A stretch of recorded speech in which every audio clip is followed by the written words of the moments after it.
we remain steadfast in our commitment in delivering local news that matters. Stories that inspire. Enriching the lives of Filipinos in the Philippines and across the globe. This is your GMA Regional TV. Buong puso para sa Pilipino. Mga balita, katugtukan, subong sa One Western Visayas. Sospek na nagtiro patay sa pulis nga nagasurveillance sa Putotan, Iloilo. Patay sa ginapahayag nagbato sa kapulisan sa Barotac Nuevo.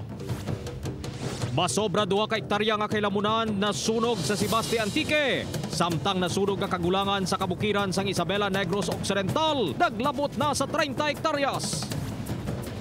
Pila ka mga PUJ kag tricycle driver apektado ang biyahe bangod sang sunod-sunod nga suspensyon sang in-person classes bangod sa tuman nga init. Ido sa Bacolod City, ginsalbar ang iya mga amo batok sa manog nga nagsulod sa ila balay.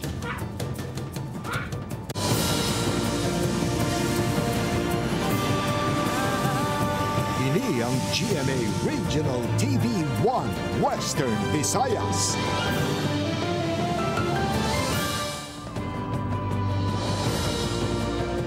Mayong hapon, ini ang One Western Visayas, masaligan sa adsaran sang kamatuoran kagula sang ginedampigan. Ako si Gertrude Charlatan, live sa GMA Iloilo Station. Magadulong sa inyo sang pinakadako at komprensibo nga mga balita sa Kabisayan nakatungdan. Ako naman sa Eden Priatos, live diri mismo sa may Barangay 12 sa Bacolod City.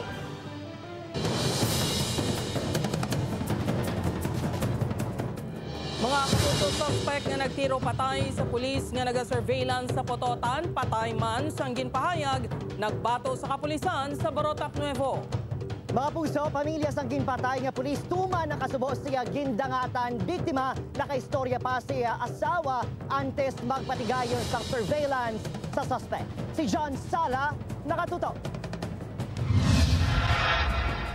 Makitaan pa sa siningabahin sa talamdan sa Barangay Sohoton, Barotac Nuevo, Iloilo ang tinulo sang dugo ni Michael Solis. Ang sospek na nagtiro patay kay Police Corporal Rayo Manero kahapon sang aga sa Barangay Pulutan, Putotan, Iloilo. Ginapasuli diri nagpadulong si Solis sa magpanago. Bangod sa may impormasyon nga nabaton sa kapulisan, tigayon ini nga nadakpan kagabi. Apang sa paylo nga magkooperar, nagbato ini. Gani nagtirohan patay sa kapulisan. Pagbukas to ng pinto ng doon sa pinagtaguan niya, nagpalupok man to na natamaan ng isa ka operatiba naton sa pideo sa right shoulder. Pagkatiro nitong suspect na takbo siya, dalagan dito sa may talamnan na part. And doon na siya natiruan sa likod ng operatiba. Nagpalupok pa to isa pang beses. Duwa kapatal nga pila sa dughan kag isa sa ulong na angkon sang sospek. Sino kay alias Dodong, kilala hayang iya utod kag si Solis. Nagpadulong kuno sa lugar kahapon si Solis nga daw sa wala lang sang may natabo. Ginagbayan ako isa ka pulis nga mana sir likaw ka lang dire. Dito ka lang sa sagwa sa tambayan man lang to na namo la to dugay na pung ko to mga media ora. Pati ko may nagtatlo ka lupok. Pagka tatlo kalupok, sunod may nagsunod pagid nga daw bali duwa. Gintingon sa news team ang makuhaan sang bahay ng pamilya ni Solis apang nagpamalibad na sila nga maghatag pa sang statement. Siyang nahibaluan niya nadakpanakag napatay ang sospek kagabi, gilayon niya nagpadulong sa lugar ang asawa ni Corporal Manero agud makita ang sospek. Although bisan napatay siya, deserve naman to pero hindi deserve ka ba na kung ginobra niya. Hindi taman matawag nga patas pero hindi na mapabalik ang bana ko. Palaligban sa karon para kay Aiza ang pagbuhi sa ila duwa ka mga kabataan ni Corporal Manero. Ang manaan ko man nga responsable siya nga klase ka tatay. Ginbayaan na kami nga hindi pa kami ready. Tumandok sa Barangay Misi, Ilambunaw, Iloilo si Corporal Manero. Ang pamilya sini daw hindi mabato ng iya gindangatan. Nunoy ko din ka man subong. Mag-ano na lang ikaw, magpakalangit na lang ikaw. Ay plangga ka katanan-tanangan mo nga kabugtuan, kagkabayawan. Masakit sa amon, pero wala kami mimo, batunon lang namo na. Suno sa asawa, antes ang pag-surveillance, nakapanawag pa sa iyang iyabana. Isa sa mga palamakutanon kung bala sino ang may salabton sa makabig na pornadang operasyon ni Corporal Manero. Suno kay Major Ray Pabalan, may upod si Corporal Manero nga makadto kuntani sa lugar apang naghapit pa sa Hall of Justice ang iya upod. Kag ining isahanod nga nagdiretsyo sa compound sang pamilya Solis. Ang akong bala instruction sila nga inahinayon ng anay ang pag black it very dangerous ang suspect, but the victim is very eager gid siya nga magadto dito sa area. Nga bisan advisean pa ni sa gani sang amon nga head sa amon intel nga hindi siya na magadto dito sa area. Subong hapon, ginpaidalom sa autopsy ang bangkay ni Corporal Manero. Upod kay Hans Desierto, John Sala. 1 Western Visayas.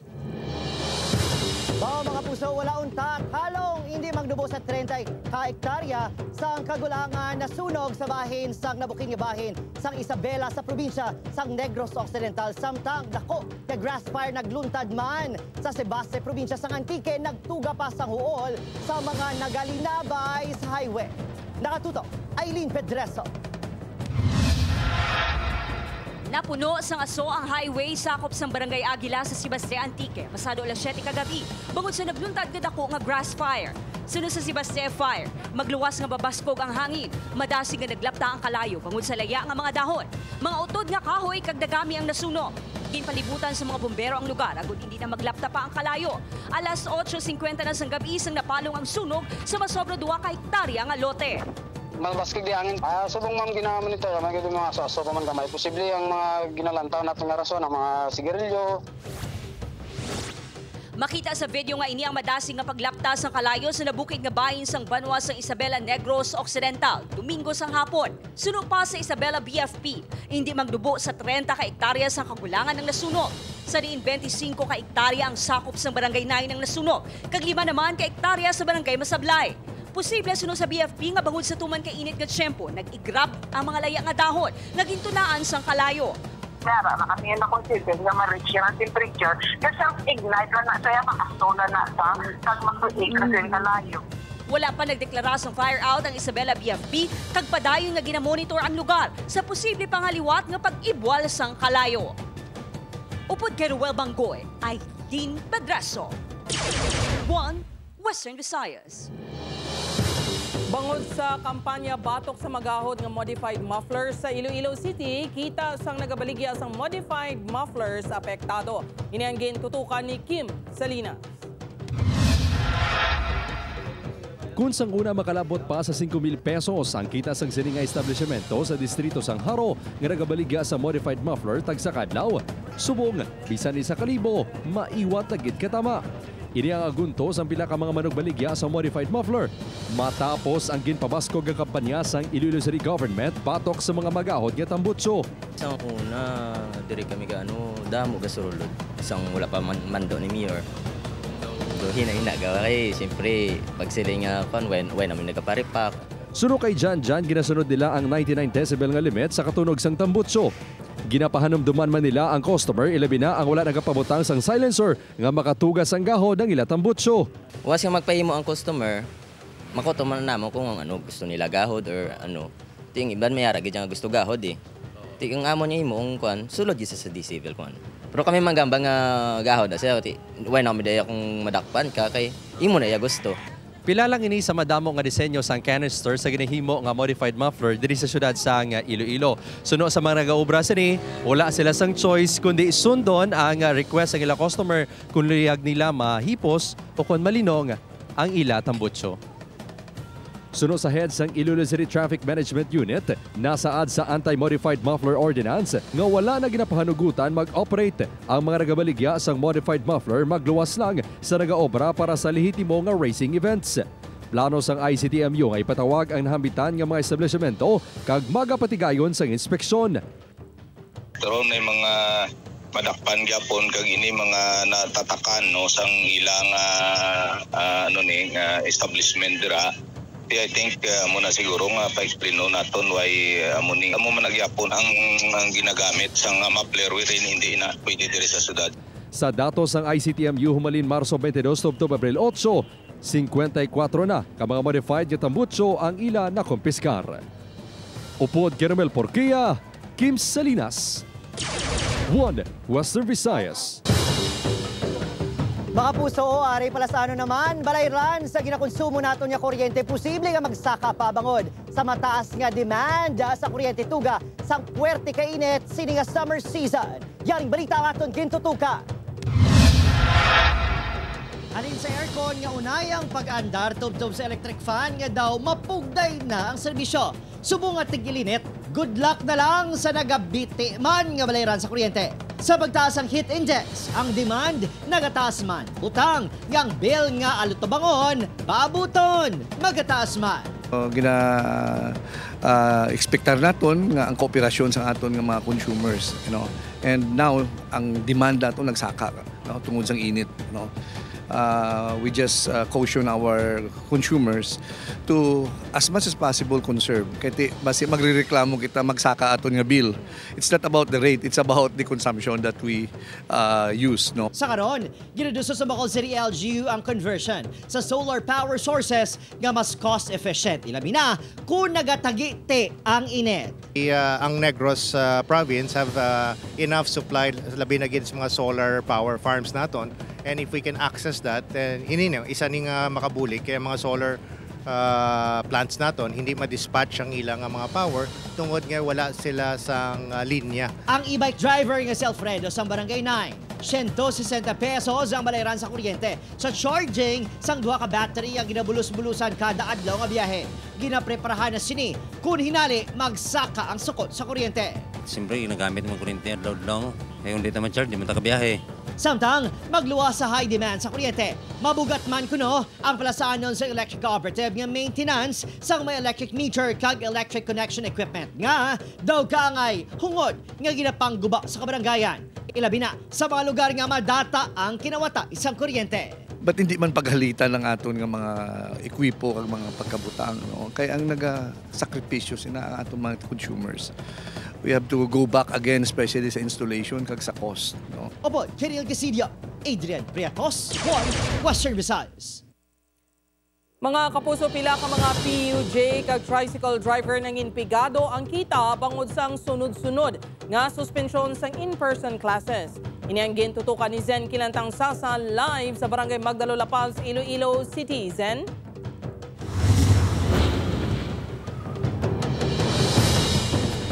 Jert, nagabatsyag na sang mahina nga income ang mga drivers sang depasahero nga jeep pati mga tricycle bangod sang pila ka adlaw nga wala sang klase, dugangan pa nga holiday subong adlaw.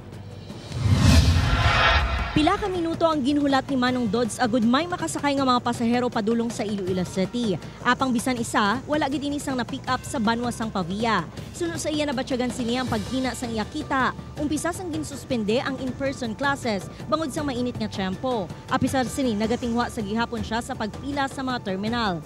Nagalabot na lang sa 200 pesos tugtog 300 pesos ang pang-adlaw-adlaw nga kita sini, nagikan sa ginabulubanta 500 pesos sang may in-person classes pa. Ati subong kung kayo holiday man perme o gede bang palda ng biyahe. Ate libot lang ang pila-pila nang bakalang bugas ka sudan.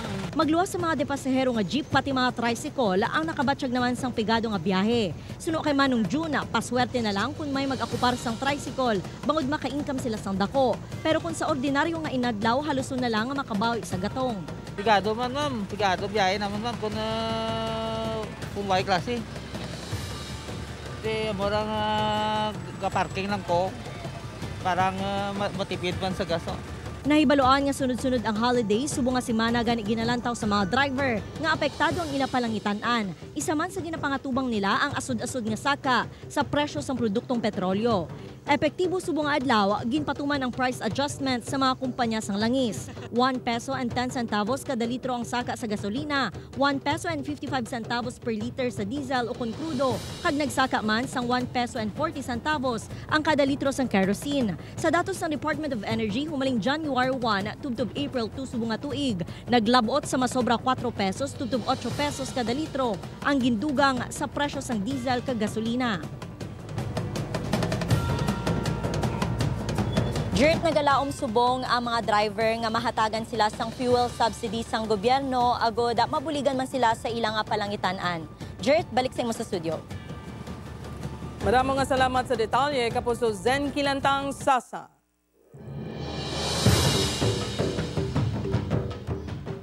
Ari mga Kapuso Balantayan, pahayag ang statement sang presidente kahapon nga pirmahan sini ang hagna sa pagbuhi liwat o revival sang NIR ukon Negros Island Region ginkalipay sang pila ka opisyales sang probinsya. Apang ano ayhan ang reaksyon sa aton mga Kapuso. Yaring balitang itukan ni Aileen Pedreso. Ginauyatan na sa mga opisyal sa Negros Occidental ang pasalig kahapon ni Presidente Ferdinand Marcos Jr. na pirmahan sini agud mangin isa kalayi ang pagbuhi isang Negros Island Region o kan NIR. Bagay nga gikalipay sa pila ka kongresista kag opisyalis ng probinsya. Nagalaom ang mga ini nga matigayon ang pagpirma sang hagna anti sa State of the Nation address ng presidente. I'm happy to report that all congressmen and women of Negros Occidental, Oriental and Siquijor so happy gid kami na he recently mentioned that he will sign it. Ginapasalamatan namo ng pumuluyo sa probinsya sang Negros Occidental kag Oriental nga nag-upod sa aton sa pagsuporta kapag pangamuyo. Two things lang sang pagkakampanya kami nga amo lang gina ang ginapangayo ta para sa taga Negros.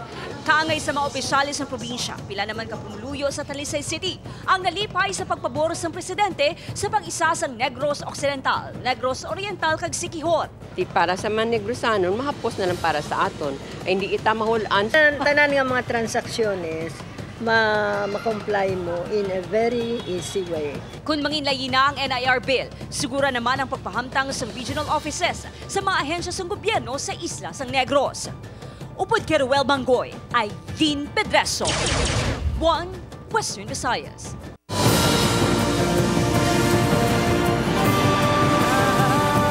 Ini ang GMA Regional TV 1 Western Visayas. Mga Kapuso, kaisog sang war veterans, gindumdum sa ika-82 nga anibersaryo sang araw ng kagitingan. Espiritu sang pagkabaganihan, paano ayhan ikabuhi subong nga panahon? Hibalon sa pagtutok ni Kim Salinas. Ginabulo banta 200 ka war veterans sa nagtipon sa Balantang Memorial Cemetery National Shrine kay Ina sang aga sa pagkomemorar sa ika-82 nga anibersaryo sang araw ng kagitingan. Subong adlaw, ginadumdum ang mga Filipino war veterans nga napatay sa tion sang World War II, ilabi na sa ginatawag nga Fall of Bataan sa 1942. Ginapasidunggan man ang kaisog sang ginakabig mga baganihan para sa kalinong kag kahilwayan sang bungsod. Ang fallen heroes ang nangin inspirasyon ni retired Master Sergeant Ruben Oscares sa pagpakigbato sa terorista nga grupo sa Mindanao sa 1970s. Way kakulba, abnormal ka. Kulbaan man ta, pero once nga ara ng mga rebuilde, yun na mabato. Kaya magdipinsa kay kung nuway sila.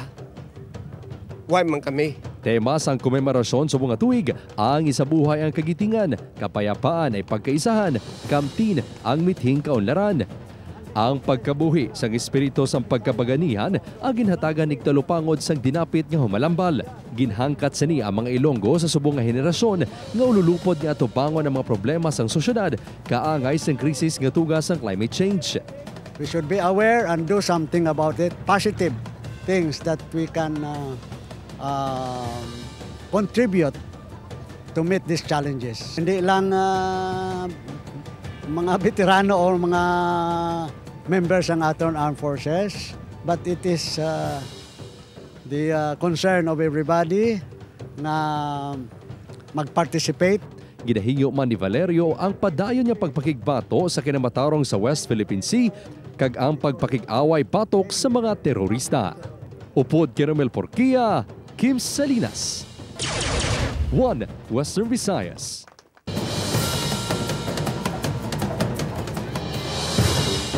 Baupwerte nga ido mga puso o Hero Dog sa Bacol City, Ginsalbar sa katalagman ng isini mga amo sa barangay Bata Batok sa Manog nga nagsulod sa Ilabalay. Yaring balita nga ito gintutuka.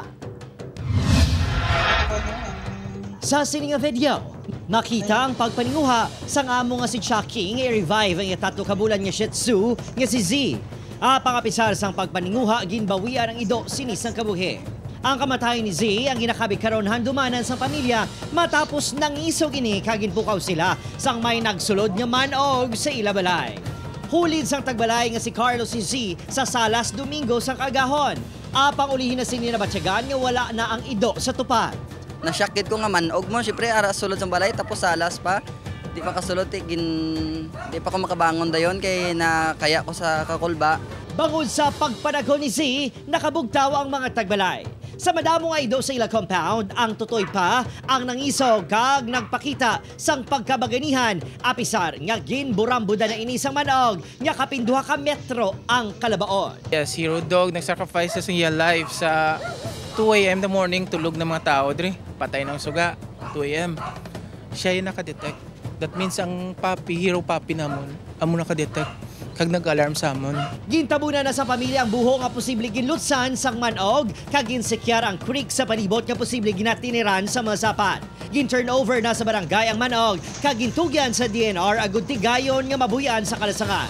Sa tunga sang ila kasakit, ginadumdom sa pamilya ang ila Hero Dog nga nagapamatud nga wala sa padako-dako ang pagkabaganihan. Kundi, yara sa kaisog, pagpalangga, kag kabalaka para sa iba. Wala, isang buot ko balang na dula si Simon kay kapalangga ko suto sa kaisi kay kanami nga pagkaido. Opo Kirinal Casillo, Adrian Priatos, 1 Western Visayas. Mga pamaagi sa pagkinot sang tubig sang pumuluyo subong nga tigilinit ilang nga ginpakigbahin. Plano nga pagdeklarar sang state of calamity sa Iloilo City bango sa krisis sa tubig, kinakabalakan pa bango sa epekto sa ekonomiya. Ini ang gintutukan ni Kim Salinas. Si Tatay Fernando nga may gamay nga karinderya, pila kalabador sang tubig ang ginagamit, bangod badamo sang hulugasan. Tungod yung ginakulang sang tubig nga ginagamit, wala sa nigilayon ginaula kang ginagamit pa sa pagpasya kon paglimpyo sang ila CR. Sa gamay nga pamagi suno kay Tatay Fernando, makabulig sa pagtipig sang tubig. Kung di ka magtipid, ginakulang gid ang subong ang tubig mo. Ginakuha na mo kung kisa ginagamit na mo. Why na choice mo? Nakuha na mo na kaginaplas sa CR. Ini ang pila lang sa mga diskarte sa mga pumuluyo sa barangay Mulye Luni sa siyudad sang Iloilo sa nagapadayon nga krisis sa supply sang tubig. Sa ginpagwa nga information, education kag communication materials sang Iloilo City Environment and Natural Resources Office, ang gilayon nga paghugas ng pinggan tapos magkaon ang makabulig kinot sang tubig. Inibangod mas madali pakuwaon ang mga food waste sa pinggan nga makakinot sang 500 to 1,000 liters ang tubig kada bulan. Ginaabiso man nga kung magluto sang frozen food, temprano ini nga pagwaon sa refrigerator, agud hindi na magamit sang tubig sa pagtunaw sang ice. Suno sa Iloilo Centro, apisan nga nalabot na ang 15% nga populasyon nga apektado sang kakulang sa supply sang tubig. Nagapangalang-alang pa ang Iloilo City RMC nga ipaidalom sa state of calamity ang syudad bangod sa problema sa tubig. Tungod nga sang nag-declare kita state of calamity with pertussis nga case, daw medyo hindi nami ang sa tourist no nya naton nga naapektuhan kuno ang mga hotels kay since nag-cancel sang reservations. Magakonvene pa sa mga semana ang CDRMC sa pag-re-evaluate sang estado sang supply sang tubig sa syudad. Upod Caramel Porquia, Kim Salinas, 1 Western Visayas.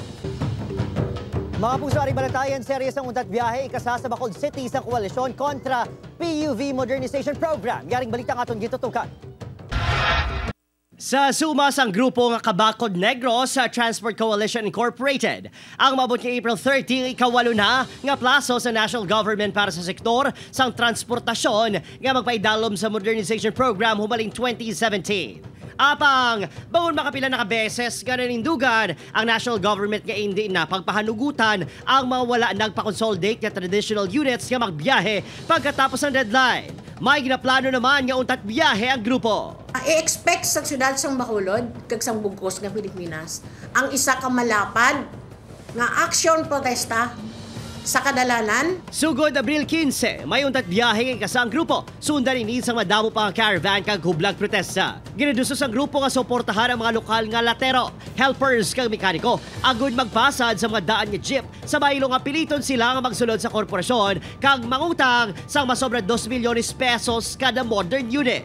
Ginapamalabagan man sang grupo ang pagpahamtang sang green routes o kunang dalaan nga eksklusibo para sa electronic jeepney sa syudad. Ipaidalom sa dry run ang 8 ka units nga magalibot sa Visa Alegre kag Cabog Loops.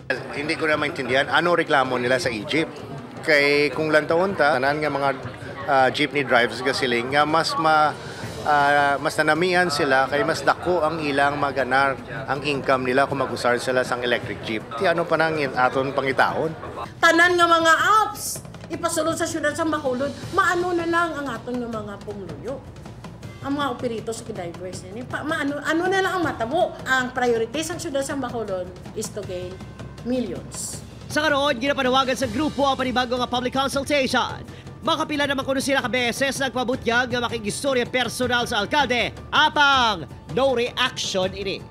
Opo Kiril Castillo, Adrian Prietos, 1 Western Visayas.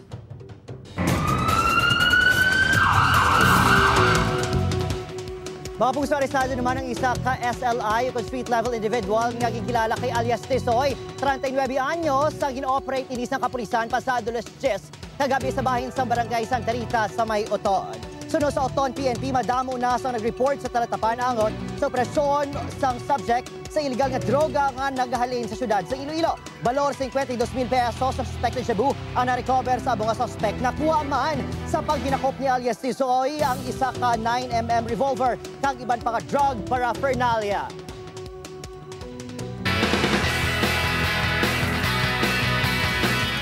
Mga Kapuso, big success ang Sparkle Goes to Canada Tour sang aton Kapuso Stars.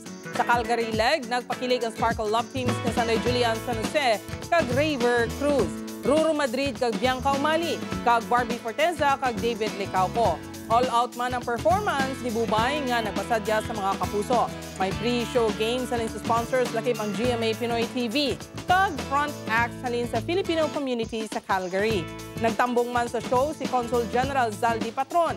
Sa sold-out nga Toronto leg naman, kilig entertainment kag all-out performances man ang ginhatag sang Kapuso artists. Happiness overload naman bangod worth it ang pagtambong didto sang mga Kapuso.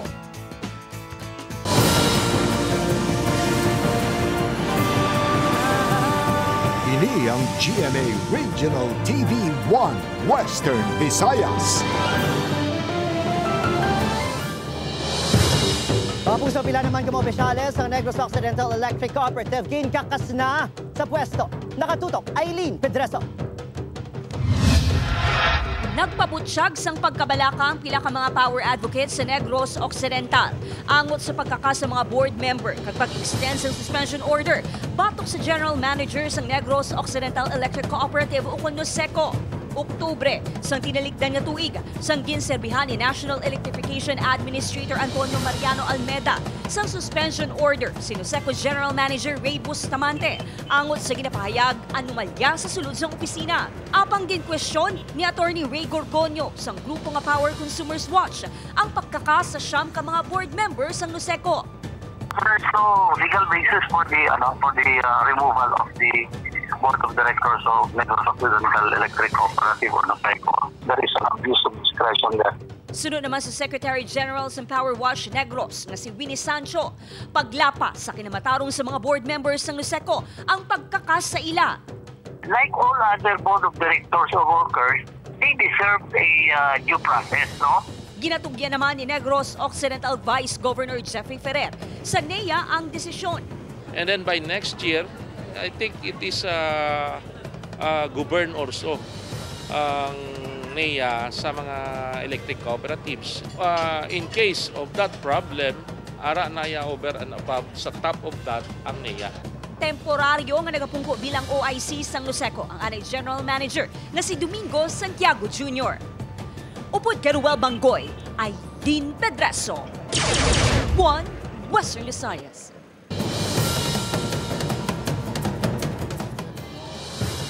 Dinose na kabangkay ang nasampay sa hunasan sang Nampula Province sa Mozambique matapos maglugdang ang isa ka fishing boat nga may sakay nga kapin isa ka gatos katawo.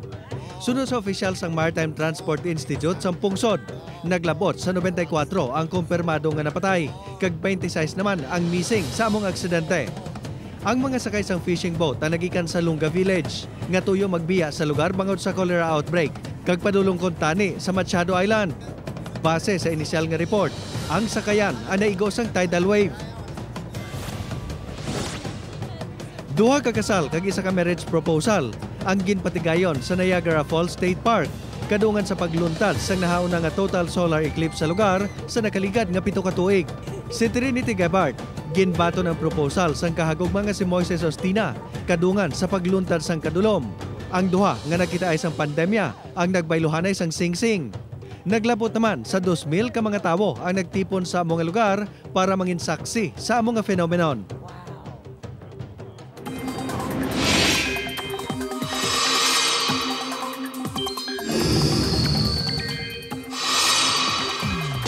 Mga kapuso, padayon nga mabatyagan ang mainit nga tiyempo sa dako nga bahin sang pungsod. Mabatyagan ang kapaang sa madamo nga lugar bangon sa pagluntad sang easterlies, apang mangin handa gihapon sa mga hinali nga ulan sa pila ka lugar. Base sa datos sang Metro Weather, manubo ang tsansa sang ulan sa Western Visayas, magluwas lang sa Antique kag Negros provinces. Wala man ginadula ang posibilidad sang localized thunderstorm sa iban pang nga bahin sang pungsod. Samtang naglabo sa 40 degrees Celsius ang maximum heat index sa Bacolod City kag Iloilo subong nga adlaw. Sa aton mga puso diri sa Western Visayas, nagsubong man sa aton mga puso abroad, madamo kini salamat sa pagtutok. Halin diri sa may barangay 12 Bacolod City, ako sa Adrian Prieto. Kapuso, mag-isa kita kahibalo ng mga balita tungod local news matters. Ako si Jethro Charlatan, ini ang One Western Visayas, bugos nga puwersa para sa mas dako nga misyon kag mas sangkat nga pagserbisyo sa pungsod.